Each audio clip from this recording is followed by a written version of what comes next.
So while rummaging around for goodies, I found this metal mesh dome here. I'm not sure what it was meant for originally, but I want to alter it. Now it didn't have a bottom, but I found this round piece of wood. It used to hold a hook for bananas, so I took it apart and it's pretty much the perfect shape. But I do also want to add a stand, and that's what I'm working on right now. I added a pencil to this camembert box, a lot of glue, and just some kids' wooden toys. I have a couple of wheels, a couple of big beads, and these beads have really large holes. So to make it a little tighter, I add some matches here, as you can see. And then when all that is glued together and dry, I will also strengthen it with paper mache. So from here on, everything will be easy to follow, like always. Any mediums I use or explanations you may need will be in the captions. I will turn you over to a little bit of music and I will talk to you towards the end. Enjoy.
little thingy here is all done. All the pieces are done, and I want to, of course, show it to you one more time in detail. Now, for starters, I will do one part at a time, just because after I assemble it, my camera has a hard time to pick up overall view. So first, the stand.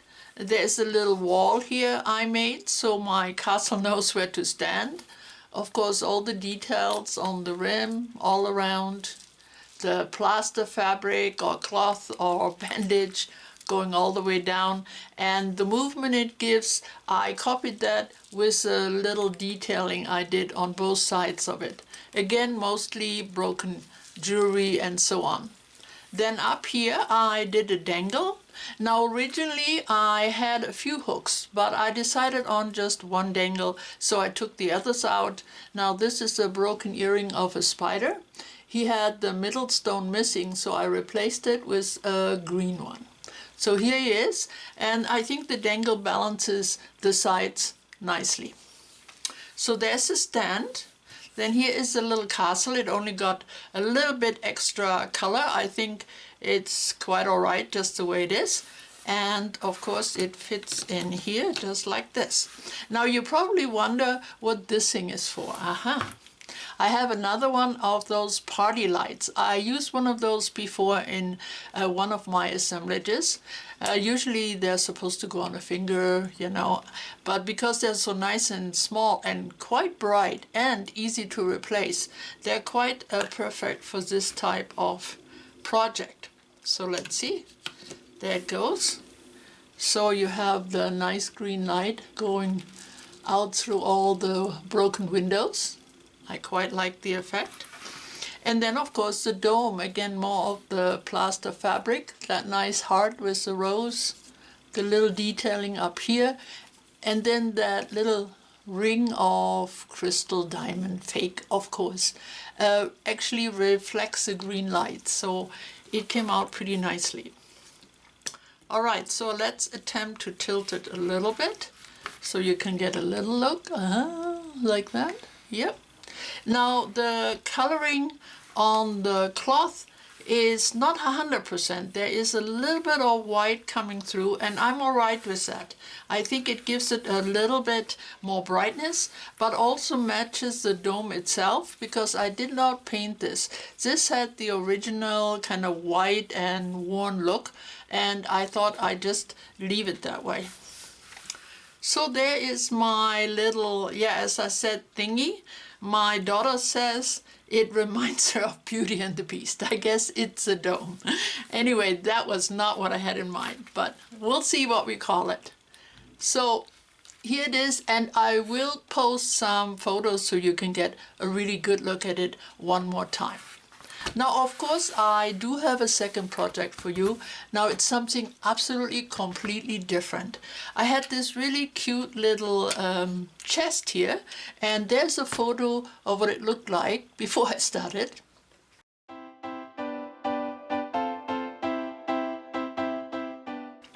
So first I used my black gesso mixed with sawdust to give it all that yummy texture, and I really liked the way it came out. It got some colors using my rusty paste, mostly brown, a little bit of orange. And then I used a dry brush and very little of my teal metallic paint to color the edges all around. Hope you can see it. It's just a little touch of it. And then this thing, well, the bottom one I found when I was out walking the dog, and my hubby put the ring in, and I thought, yeah, that fits nicely. And this is just a little piece I cut from cardboard to mimic a keyhole. I didn't have one which fit in size, and I'm quite happy with the way it came out. It has two proper screws which hold it in there, but also complement the color of the little pull up here on the top. So yes, the outside is very, very simple, and I wanted it that way. But then when you open it, ta-da! So yes, I decorated the lid inside of it. I added some ephemera, there are some stamps, a couple of paper die cuts. I added this tiny little globe, which actually turns. It's just from a kid's toy. I added 3 tiny glass bottles there two have a piece of paper in it, a map and some writing. The other one has some tiny micro beads. And then there are some metal gears and a metal key. Yeah, and so that made the lid a little bit special. Down here on the bottom is just a piece of felt to kind of line it just a little bit. And that's all. So it's pretty simple, but I quite like the simplicity of it and the little surprise it has inside. So I believe that's all I had for today. There will be photos and I will be seeing you latest next Friday. I'm wishing you a wonderful weekend. Please stay well, stay home, have fun creating. Until then, bye bye for now.